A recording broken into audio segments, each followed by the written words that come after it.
สวัสดีค่ะทุกคนวันนี้นะคะตาก็จะมารีวิวนิยายวายเรื่อง The Reason เหตุผลของนักเขียนแบนเชสถ้าอ่านชื่อนักเขียนผิดขออภัยนะคะเรื่อง The Reason หรือเหตุผลนะคะเป็นแนว Omega Verse พระเอกเนี่ยจะเป็นแบบ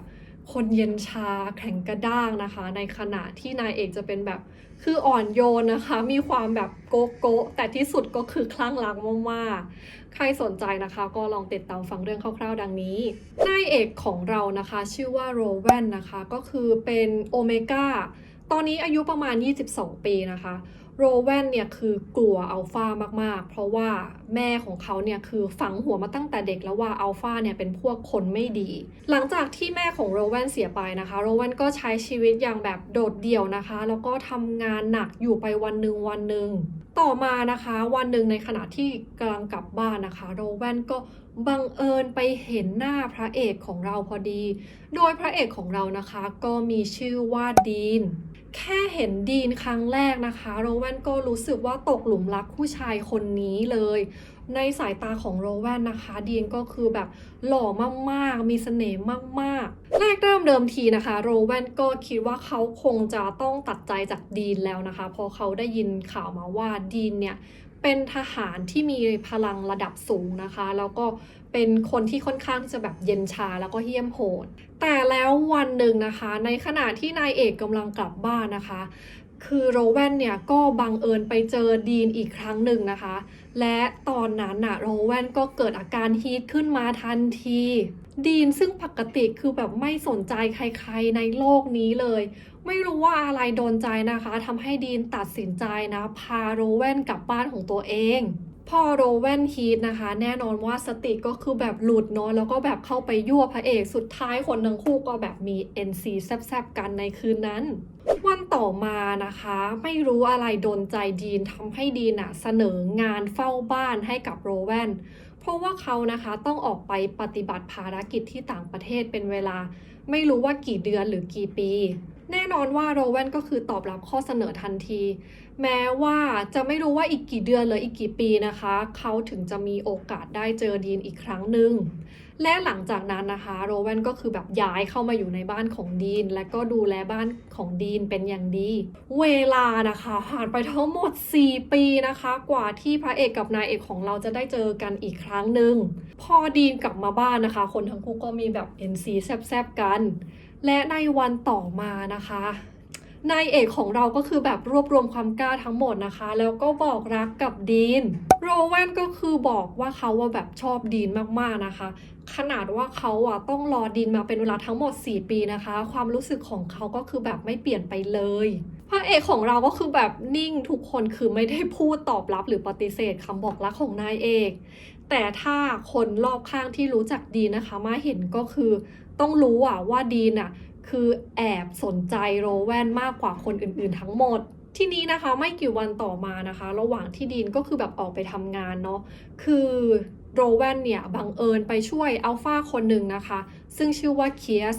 ยสเนี่ยกำลังถูกตามฆ่าจากคู่อริการที่โรแวนเข้าไปช่วยเหลือเคียสนะคะทำให้เคียสรู้สึกแบบประทับใจในตัวโรแวนมากนะคะแล้วก็แบบพยายามตามจีบนายเอกตั้งแต่ตอนนั้นพอดีนกลับมาที่บ้านนะคะแล้วแบบรู้ว่ามีแบบอัลฟาคนอื่นพยายามมาแบบตามนายเอกเนาะคือดีนก็คือแบบหึงหวงและวันนั้นนะก็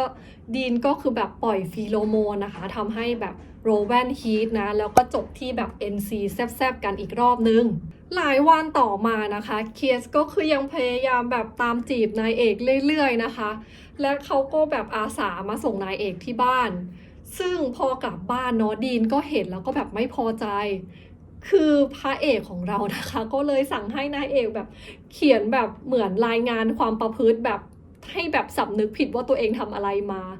ทุกคนรู้เปล่าว่านายเอกเขียนอะไรคือนายเอกคือแบบคลั่งรักมากนะคะคือแบบเขียนแบบว่าดีนน่ารักยังไงเขาชอบดีนมากขนาดไหนคือเป็นอะไรที่แบบคลั่งรักสุดๆพอเอารายงานอันนั้นไปให้แบบพระเอกอ่านใช่ปะพระเอกมันก็บอกว่าไร้สาระแต่แน่นอนว่าคือพระเอกเห็นรายงานแล้วก็คือต้องแบบรู้สึกดีขอสรุปความสัมพันธ์ของเคียสแล้วก็โรแวนคร่าวๆนะทุกคนคือจริงๆแล้วสุดท้ายนะคะ2คนนี้ก็คือจะเป็นเพื่อนที่ดีต่อกันนะคะ โรแวนเนี่ยก็คือรักดีนคนเดียวนะคะและสุดท้ายเคียสก็คือเข้าใจนะคะแล้วก็ยอมรับนะคะในความสัมพันธ์แบบเพื่อนระหว่างคนทั้งคู่ในระหว่างที่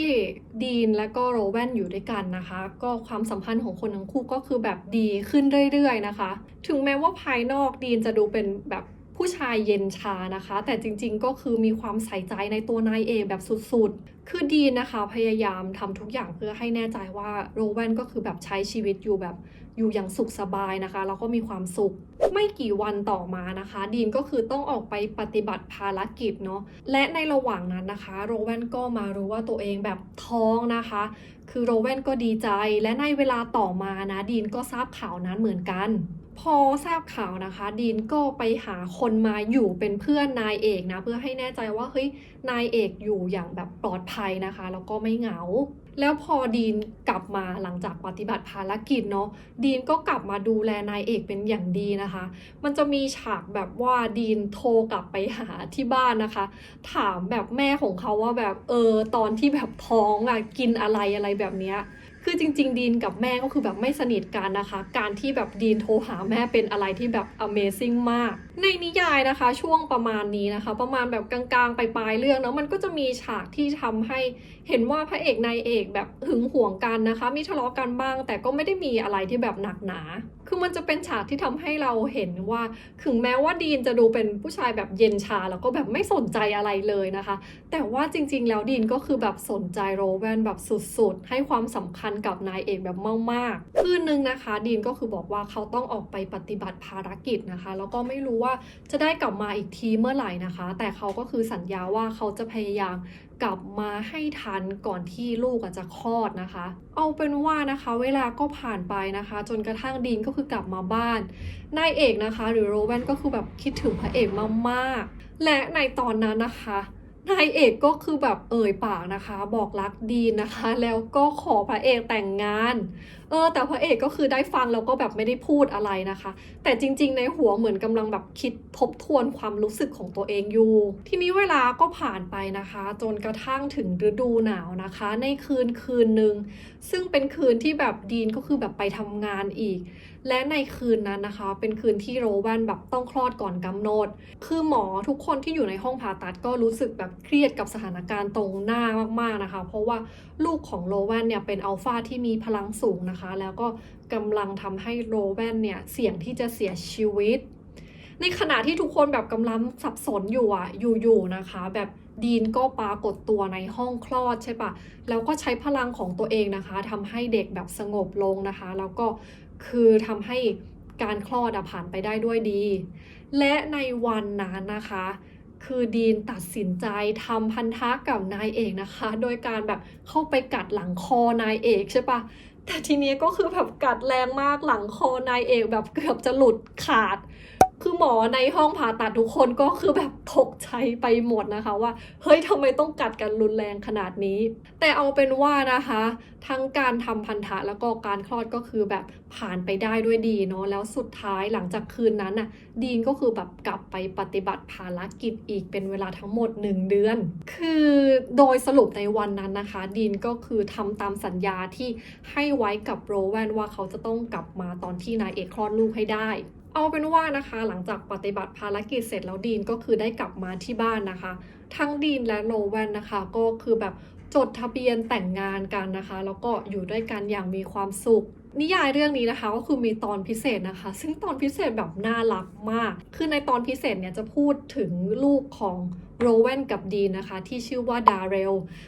ลเนี่ยแอบเป็นเด็กอัลฟาที่แบบแสบนิดนึงคือหน้าตาแบบน่ารักดูเป็นเด็กแบบมุ้งมิ้งทุกคนแต่ว่าจริงๆแล้วมันมีความแสบแล้วมันก็มีความเหี้ยมโหดแบบหน่อยๆแบบเนื่องจากได้มาจากทางพ่ออะไรแบบเนี้ยโดยสรุปนะคะเรื่องนี้ตาก็ชอบมากเลยนะคะรู้สึกว่าเฮ้ยภาษาที่เขาใช้ก็คือมีเสน่ห์ดีนะแต่มีคำเตือนนิดนึงนะคะก็คือว่าคือพระเอกเนี่ยเป็นคนแบบหยาบกระด้างเนาะดังนั้นภาษาที่ใช้พูดกับนายเอกก็จะเป็นลักษณะของกูมึงคือไม่รู้ว่านักอ่านบางคนจะรู้สึกแบบเฮ้ยทำไมพระเอกพูดจาหยาบคายจังคือโดยส่วนตัวตั๊กก็ไม่ได้รู้สึกติดอะไรนะคะพอเข้าใจว่าเฮ้ยอันเนี้ยเป็นคาแรคเตอร์ของพระเอกแต่ก็คืออยากจะเตือนให้นักอ่านคนที่จะไปตามอ่านเรื่องนี้ทราบในประเด็นนี้เท่านั้นเอง แต่ไม่ว่าคำพูดของพระเอกจะหยาบคายยังไงนะคะ คือส่วนตัวตาก็รู้สึกว่าการกระทำของพระเอกเรื่องนี้มันแอบน่ารักดีนะคะ คือดูภายนอกเย็นชาแต่ว่าการกระทำก็คือแสดงให้เห็นถึงความใส่ใจยังไงนะคะนี่ก็คือรีวิวคร่าวๆของเรื่อง The Reason เหตุผลวันนี้นะคะเอาไว้แค่นี้ก่อนเราพบกันใหม่ในคลิปวิดีโอหน้าค่ะบ๊ายบาย